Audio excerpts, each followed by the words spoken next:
Joining us now, NBC's Dasha Burns covering the Trump transition, and Sarah Matthews, former Deputy White House Press Secretary in Trump's first administration, who you may recall testified publicly before the January 6th committee. Dasha, Trump has talked about consequences for his political enemies, but has he gone this far since he was elected?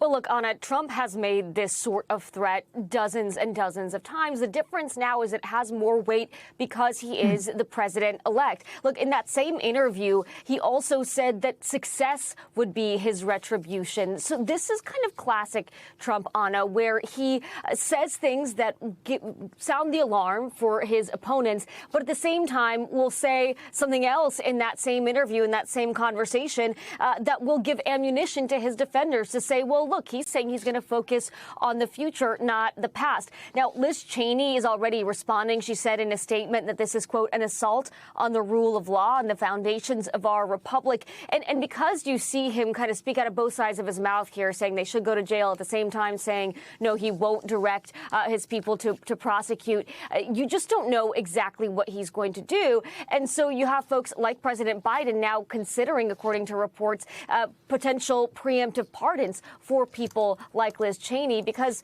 we don't know the direction that this is all going to take, Anna. Sarah, Trump didn't actually direct anyone in his new administration to investigate these members, but you worked for him. How do you interpret what he said? I think what Dasha raised when she said that he said success will be my retribution is something really interesting, because to me, the way that I interpret that is a line that was fed to him by one of his advisors. But the truth of the matter is that's not at all what he wants. He does want, in fact, retribution on his political enemies. He said as much during the 2024 campaign while out on the trail, and time again has repeatedly targeted folks like Adam Schiff and Liz Cheney, calling for Liz Cheney to go before a military tribunal. So I do think that he would like to see these people jailed. Now, it remains to be seen if he would direct his FBI director or AG to actually carry out those things.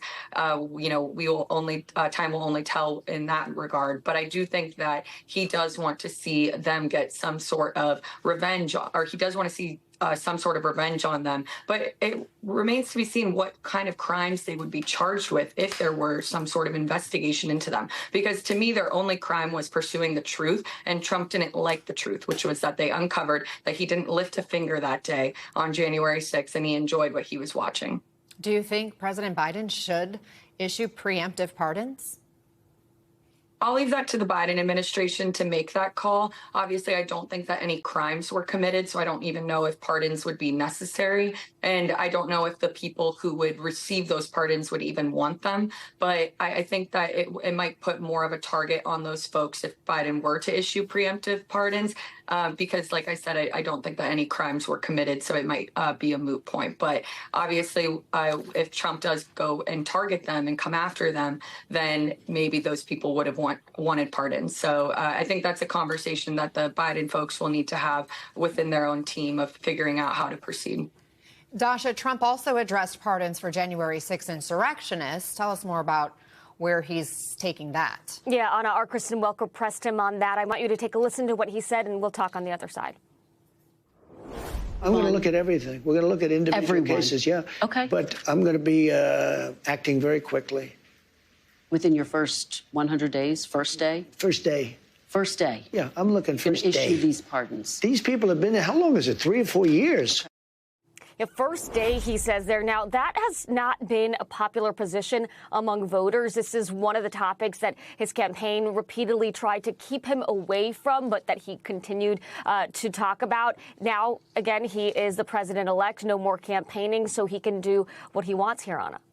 And I want to bring in MSNBC legal correspondent Lisa Rubin. Lisa, your reaction to these promises of pardons for January 6th rioters, and would Trump's new attorney general have like kind of legal grounds or standing to go after January 6th committee members? Let's start with the second one first, Anna, because the legal standing to go after January 6th committee members, I know that Sarah mentioned this to you earlier, it's not clear to me what crimes they believe these folks have committed. But even if they were to articulate a basis for prosecuting these people, then we bump up against the constitutional protections that these folks have under the speech and debate clause.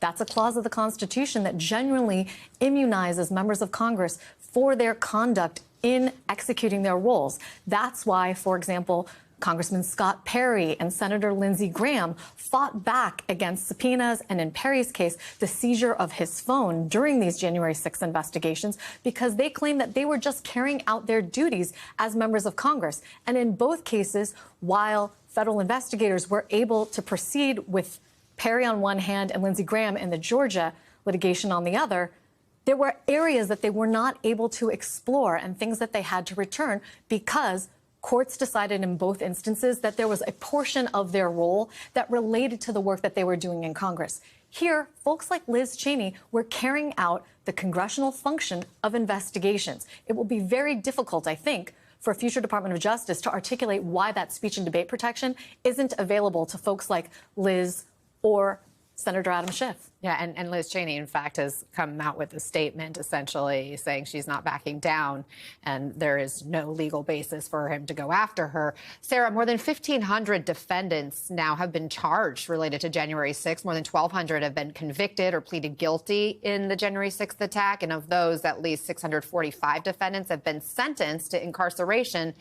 Some of those serving time assaulted police officers. Does this square, or how does it square with the GOP's tough on crime message? Yeah, it's very interesting that Trump loves to run on backing the blue and things like that, but that doesn't seem to apply to the police officers who we saw brutally assaulted that day on January 6th. But this isn't necessarily surprising that he wants to follow through on this campaign promise. It was something he repeatedly said on the trail. He even played a special version of the national anthem before his rallies that honored the January 6th rioters. He believes that they are patriots. Why? Because these people were there fighting for him. And so he is probably going to follow through on this. I would imagine I could see this happening on day one, him issuing this pardon to all of these folks who have been incarcerated for the crimes that they committed. And I just think to the Republican elected officials who were in the building that day on January 6th, who issued statements in the aftermath, who were outraged at what happened that day and called it one of the darkest days. I'm thinking of folks like Elise Stefanik or Kevin McCarthy or Mitch McConnell. I can't imagine how they feel then all these years later to see Trump pardoning these folks. But I imagine that they're going to be silent, even if they privately probably disagree with this action. But many of them will not publicly disagree. President-elect Trump also talked about his immigration plans, and he also addressed ideas around ending birthright citizenship. Take a listen. You promised to end birthright citizenship on day one. Is that still your plan? Yeah, absolutely. The 14th Amendment, though, says that, quote, all persons born in the United States are citizens. Can you get around the 14th Amendment with an executive action? We're going to have to get a change. We'll maybe have to go back to the people, but we have to end it. We're the only country that has it. Through an executive action? You know, we're the only country that has it. Do you know, if somebody sets a foot, just a foot, 1 foot, you don't need to, on our land, congratulations, you are now a citizen of the United States of America. Yes, we're going to end that because it's ridiculous. Through executive action? Well, if we can, through executive action. I was going to do it through executive action, but then we had to fix COVID first, to be honest with you. We have to end it.